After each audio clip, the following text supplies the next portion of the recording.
Keep Fit by CKEA. Je suis Dr Nour Labasako, diabétologue endocrinologue. Aujourd'hui, je pour share un peu ma mauvaise conception à propos du diabète pendant le ramadan. Le souci, c'est que souvent des fois, les diabétiques ont une autre maladie chronique qui affecte le jeûne et la capacité de jeûner. C'est pour ça aujourd'hui, je suis envie de cause à propos de certains mythes que beaucoup de diabétiques ont quand ils jeûnent pendant le mois du ramadan pour qu'ils facilitent le jeûne. Un des mythes qui est plus commun, c'est que souvent des fois, les diabétiques disent que vous n'êtes pas si vous êtes capable de checker le diabète pendant les heures qu'ils sont en train de jeûner. Mais ça, c'est un total mythe. Nous sommes capables de checker le diabète n'importe quelle heure avec l'appareil de diabète pendant des heures qui nous peut jeûner parce que il est très important pour un diabétique qui connaît que ce diabète peut se situer. Parce que dans la maladie de diabète, comme je tout connais, il y a une possibilité qu'il y ait une complication de diabète comme hyperglycémie, que le diabète là très élevé, ou même hypoglycémie, surtout qui est présent dans un patient qui peut jeûner, que le taux de sucre, le taux de glycémie, il est tombé en dessous de 4. Certaines fois, certains patients qui sont diabétiques, quand ils rentrent dans une hypoglycémie, ils ont des symptômes de tremblement, palpitation, faiblesse, vertige. Et il y a certains cas quand un patient diabétique qui tombe dans une hypoglycémie parce qu'il n'a pas mangé pendant des heures, il est capable même de perdre connaissance et ça est capable d'être très très grave sur la santé. C'est pour ça que moi, je dis à un patient diabétique, quand vous jeûnez, si vous êtes stable, vous êtes capable de checker le diabète au moins une fois pendant la journée et à n'importe quel moment pendant que vous êtes jeûner, vous êtes capable de checker le diabète si vous êtes à n'importe quel type de symptôme qui est abnormal. Parce que le risque d'une complication grave est beaucoup plus élevé si nous ne checkons pas le diabète et nous ne connaissons pas que le diabète peut se situer.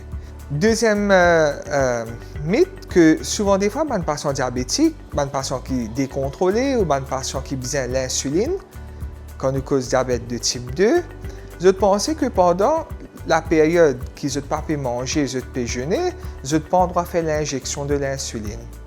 Ça, ce n'est pas vrai et il est capable très dangereux parce que si le corps a besoin de l'aide de l'insuline et nous ne pouvons pas faire l'injection pendant qu'il nous peut force, nous peut jeûner, ça est capable de causer un problème de hyperglycémie. Alors, c'est totalement valable et nous encourageons les patients à continuer avec les médicaments, surtout l'insuline, si vous avez besoin de prendre l'insuline.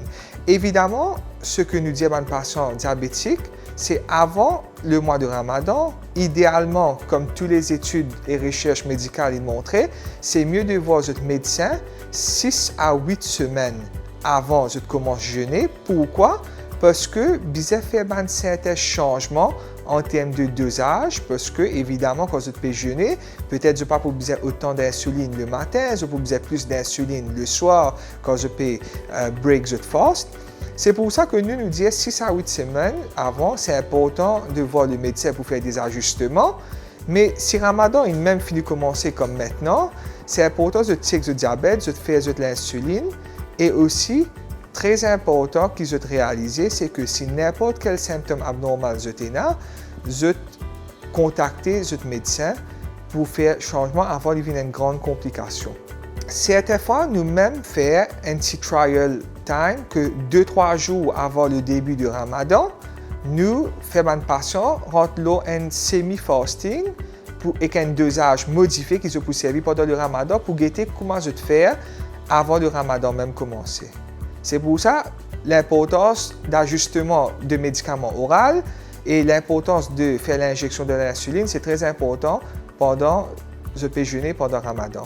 Troisième mythe et dernier mythe qui m'a envie de parler à propos du Ramadan, c'est qu'il y a beaucoup de patients, surtout les patients qui ont l'insuline, qui ont un problème de hypoglycémie. Malheureusement, le diabète étant une maladie chronique et une maladie qui peut être très dangereuse avec une complication très néfaste, surtout hypoglycémie capable de faire une patient même perdre connaissance et tout. D'après l'étude et d'après l'expérience dans le domaine, c'est très important si un patient a beaucoup de périodes d'hypoglycémie derniers 6 mois avant même Ramadan de commencer. Souvent, des fois, nous disons le patient est bien bizarre, regarde ce médecin avant, il est bien bizarre checker ce diabète pendant Ramadan et parfois nous-mêmes conseillons les patients-là pas jeûner parce que c'est la santé beaucoup plus à risque.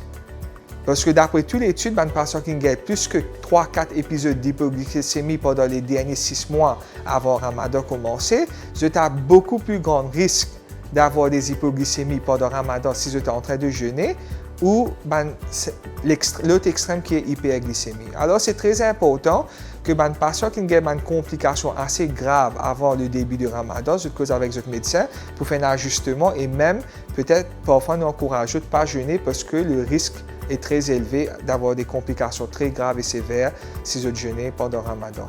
Merci pour votre attention. À la prochaine fois.